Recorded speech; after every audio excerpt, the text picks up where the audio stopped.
Hello everyone, welcome to Innate Arts. In this video, I'm showing you some glimpse of my dot art form. I'm making 16 inches wall decor, which is in flower shape cutout, and I'm using the most vibrant colors like red, yellow and orange for this.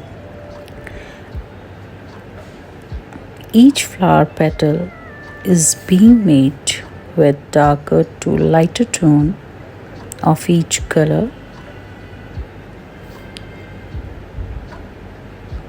You can see the different brush strokes.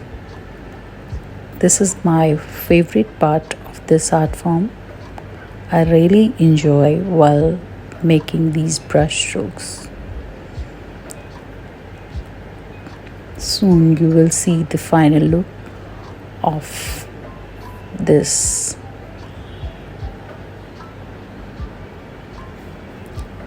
So if you like my videos and like my work, please subscribe my channel for more videos like this, and for more tutorials please comment down, and thanks for watching my video.